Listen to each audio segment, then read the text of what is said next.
નમસ્તે કર્ક રાશિવાળા મિત્રો, તો કર્ક રાશિવાળાઓ, તમને નવો જન્મ મળવાનો છે, તેથી સાવધાન થઈ જાવ. આ સમયે અને કાળ પર તમે જે કંઈ પણ અનુભવી રહ્યા છો તે એક મહાપરિવર્તનની શરૂઆત છે.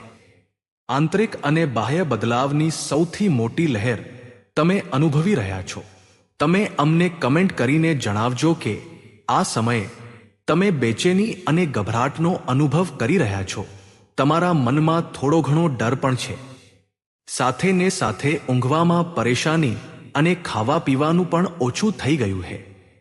તમને શરીરમાં જગ્યાએ જગ્યાએ દુખાવાનો અહેસાસ અને શરીરમાં એક અજીબસી બેચેની તથા ગભરાટ અનુભવાય છે. એવું લાગે છે જાણે આસપાસ એક નકારાત્મક ઉર્જા છે જે તમને ઘેરીને બેઠી છે અને તમને રોકી રહી છે. આ બધી અનુભૂતિઓ સાથે ને સાથે લોકોનું તમારા પ્રત્યે નકારાત્મક વલણ, સારામાં સારી વાતોને પણ લોકોનું ખોટી સમજવી અને પોતાના જ પૈસા માટે લોકો પાસે કરગરવું, લોકો પાસે ખૂબ વિનંતી કરવી પરંતુ લોકો સમજે નહીં, એટલે કે પોતાના જ પૈસા પાછા ન મેળવી શકવા.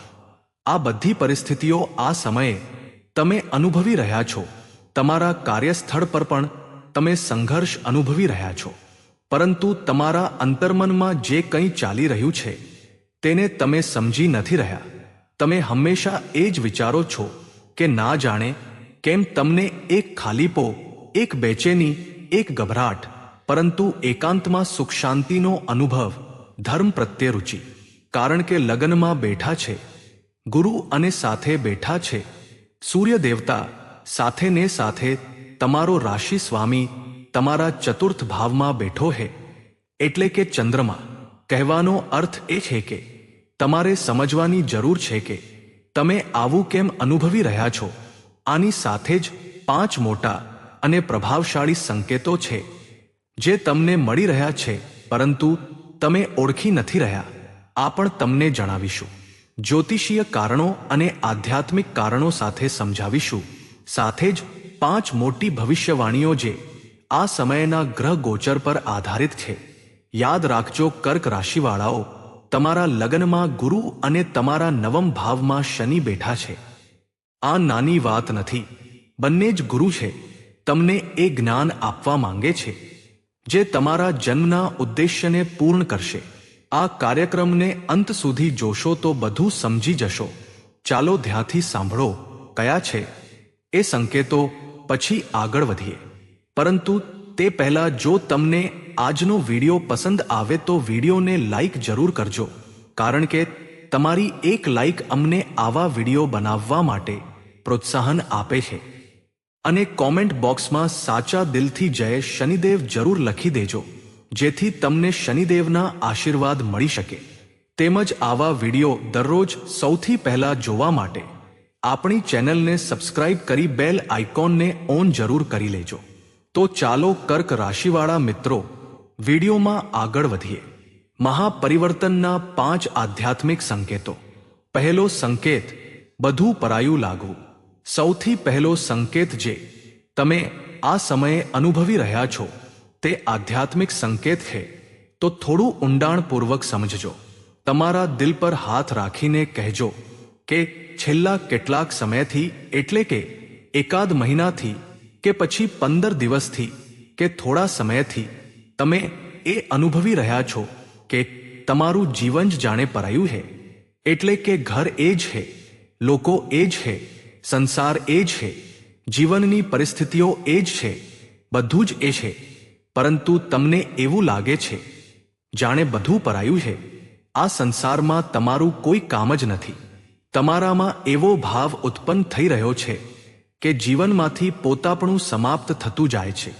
જીવન પ્રત્યે એક ઊંડી નિરાશા, ઊંડી અરુચિ મનમાં ઉત્પન્ન થતી જાય છે, જે તમારા મનને કડવાશ અને નકારાત્મકતાથી ભરી રહી છે.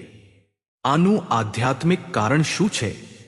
જ્યારે તમને એવું અનુભવાય કે તમારી આસપાસ બધું પરાયું છે, હર કોઈ વસ્તુ પરથી નિયંત્રણ છૂટી રહ્યું છે અને તમે એકલા મૌન થઈને બસ જોઈ રહ્યા છો, તો બદલાયેલો આ સંસાર નથી, બદલાઈ તમે રહ્યા છો. જ્યારે પણ મોટા પરિવર્તનની નવા જીવનની શરૂઆત થાય છે તો આખો સંસાર જ પરાયો લાગવા માંડે છે. આ તમારો પોતાનો બદલાવ છે. તમારા અંતર્મનમાં બદલાવ થઈ ચૂક્યા છે. બહાર તમારું ચેતન મન આને સમજી નથી રહ્યું એટલે બધું અલગ લાગે છે. તમારા અવચેતન મનમાં પરિવર્તન આવી ચૂક્યા છે. તમારું વ્યક્તિત્વ, ભાવ, વિચાર, કામ કરવાની રીત બધું જ બદલાઈ ગયું છે.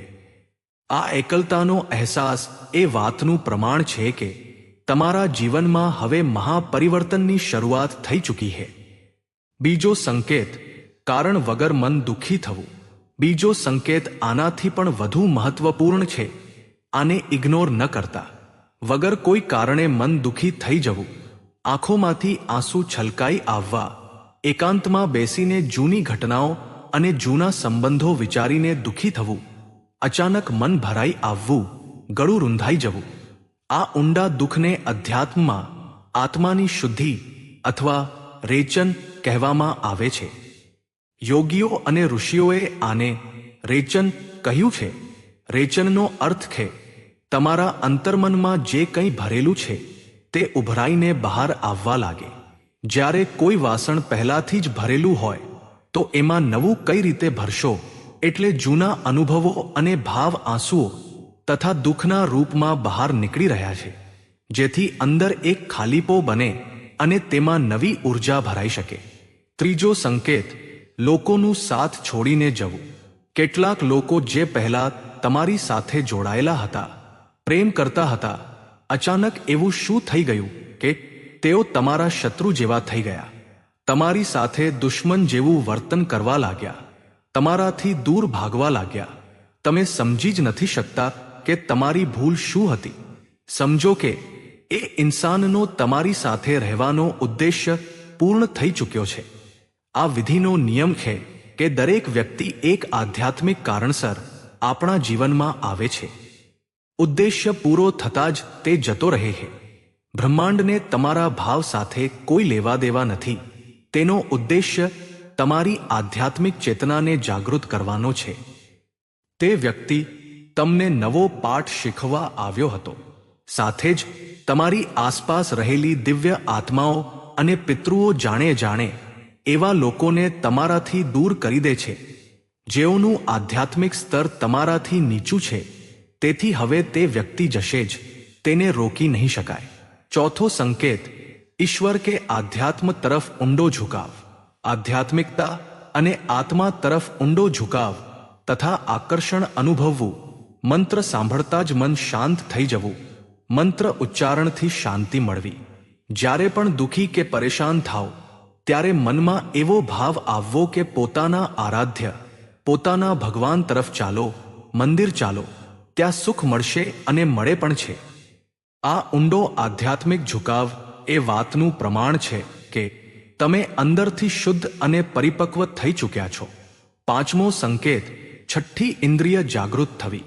આ ખૂબ જ શક્તિશાળી સંકેત છે.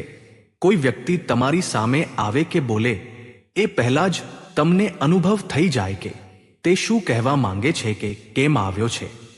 અથવા કોઈનો ફોન આવવાનો હોય તો એ પહેલા જ તમને ખબર પડી જાય. સપનામાં ઘટનાઓ દેખાવી અને તે વાસ્તવિકતામાં સાચી પડવી. લોકોના મનમાં છુપાયેલા ભાવ અને દુનિયાની સચ્ચાઈ સ્પષ્ટપણે નજર સામે આવી જવી. આ પ્રબળ પ્રમાણ છે કે તમારી ચેતનાનો વિકાસ થઈ ચૂક્યો છે. ગ્રહ ગોચર આધારિત 5 મોટી ભવિષ્યવાણીઓ અને ચેતવણીઓ. નંબર 1, ધન અને નોકરીના યોગ. આ સમયે ચંદ્રમા સપ્તમ રાશિમાં ગોચર કરી રહ્યો છે, જે ધન આગમનના નવા સ્ત્રોત બનાવશે. નોકરી કરનારાઓ માટે આ સમય ખૂબ જ સારો છે. સૂર્યગુરુની યુતિ નવી નોકરીની તકો ઊભી કરશે. કાર્યસ્થળ પર તમારા કામની પ્રશંસા થશે અને નજીકના ભવિષ્યમાં પગાર કે પ્રમોશનના યોગ બનશે. નંબર 2, નવા કામ અને વાહન ખરીદી પર રોક.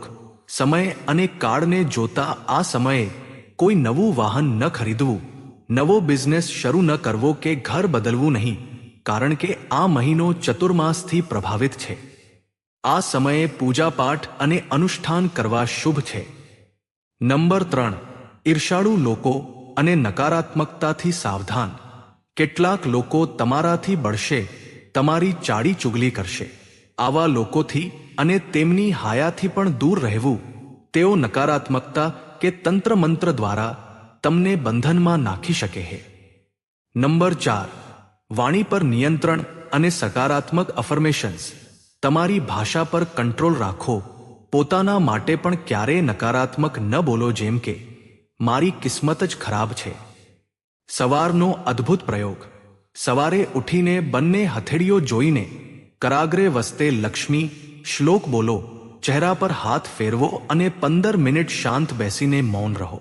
ત્યારબાદ મનમાં આજના દિવસ માટે સકારાત્મક વિચારો, જેમ કે આજનો દિવસ શ્રેષ્ઠ રહેશે, ધન આવશે, સફળતા મળશે. પાણીનો ચમત્કારી પ્રયોગ. સવારે પીવાના પાણીના ગ્લાસને ચહેરા પાસે લાવી 11 વાર મનમાં ઓમ ક્લી બોલો. ત્યારબાદ પાણીમાં એ ઘટનાને પૂરી થતી કલ્પના કરો જે તમે આજે ઈચ્છો છો અને તે પાણી પી જાઓ. આનાથી તમારા બધા જ કામ બનવા લાગશે. નંબર 5, આરોગ્ય અને સંબંધો. સ્વાસ્થ્ય. શરીરમાં ગરમાવો, થાક, હળવો તાવ, કમર અને ઘૂંટણમાં દુખાવો, બ્લડ પ્રેશરમાં ઉતાર ચઢાવ, ગળા કે પેટમાં ઇન્ફેક્શન, ભોછાલા અને વાળ ખરવાની સમસ્યા થઈ શકે છે. કૌટુંબિક અને પ્રેમ જીવન. વિવાદોથી બચવા મૌન રહો. જીવન સાથીના સ્વાસ્થ્યની ચિંતા રહેશે, પરંતુ પ્રેમ વધશે. ગુપ્ત પ્રેમ સંબંધો જાહેર થઈ શકે છે. લગ્નમાં અડચણ અનુભવતા લોકો માટે સૂર્યગુરુની યુતિ લગ્નના યોગ બનાવી રહી છે. ચેતવણી. ભાવનાઓમાં વહીને કોઈ નિર્ણય ન લો, નહીંતર જૂની ભૂલો કે જૂના કર્મો સામે આવી શકે છે અને ખોટા આક્ષેપો, લાંછન લાગી શકે છે. મહા ઉપાય અને કલ્યાણકારી ક્રિયાઓ. જો તમારે તમારા જીવનના કષ્ટ કાપવા હોય તો આજે જ આ ક્રિયાઓ શરૂ કરી દો. ઉપાય નંબર 1, પીળા કાપડની પોટલીનો ઉપાય. એક પીળા રંગનું રેશમી કાપડ લો. તેમાં હળદરની એક આખી ગાંઠ, 7 કમળગટ્ટા અને એક સિક્કો મૂકીને પોટલી બનાવી લો. તેના પર હળદરથી ટીકો લગાવીને મહામાઈમાં બગલામુખીના ચરણોમાં રાખી દો. રાત્રે સૂતી વખતે આ પોટલી તમારા ઓશિકા નીચે રાખીને સૂઈ જાઓ.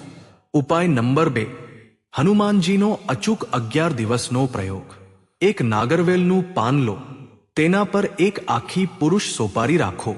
તેના પર થોડા ચોખા અને પીસેલી હળદર નાખો. સોપારી પર થોડું કંકુ લગાવો. હવે આ 500 પારીને હનુમાનજીના ચરણોમાં અર્પિત કરી દો. ત્યાં જ બેસીને 11 વાર હનુમાન ચાલીસા, 108 વાર રામ નામનો જાપ અને 1 વાર બજરંગ બાણનો પાઠ કરો. ત્યારબાદ હનુમાનજીને હાથ જોડીને સંકટ દૂર કરવા વિનંતી કરો. જો આ ઉપાય સતત 11 દિવસ સુધી કરશો તો તમારા પર રહેલા ભયંકરમાં ભયંકર સંકટ પણ કપાઈ જશે અને તમારું જીવન સંકટ રહિત થઈ જશે. તો કર્ક રાશિવાળા મિત્રો, આજે આપણે વાત કરી બાકી રહેલા ઓગસ્ટ મહિના વિશે, એટલે કે 13 ઓગસ્ટથી 31 ઓગસ્ટ, એટલે કે બાકી રહેલા 19 દિવસની. આ સમય કર્ક રાશિવાળાઓ માટે ખૂબ જ મહત્વપૂર્ણ અને સારો રહેવાનો છે. તો કર્ક રાશિવાળા મિત્રો, જો તમને આજનો વિડીયો પસંદ આવ્યો હોય તો વિડીયોને લાઈક જરૂર કરજો, કારણ કે તમારી એક લાઈક અમને આવા વિડીયો બનાવવા માટે પ્રોત્સાહન આપે છે. અને કોમેન્ટ બોક્સમાં સાચા દિલથી જય શનિદેવ જરૂર લખી દેજો, જેથી તમને શનિદેવના આશીર્વાદ મળી શકે. તેમજ આવા વિડીયો દરરોજ સૌથી પહેલા જોવા માટે આપણી ચેનલને સબસ્ક્રાઇબ કરી બેલ આઇકોનને ઓન જરૂર કરી લેજો. તો મિત્રો, આજ માટે બસ આટલું જ. ફરી મળીશું એક આવા જ નવા વિડીયોમાં. ત્યાં સુધી બધા દર્શકોને રાધે રાધે. ધન્યવાદ.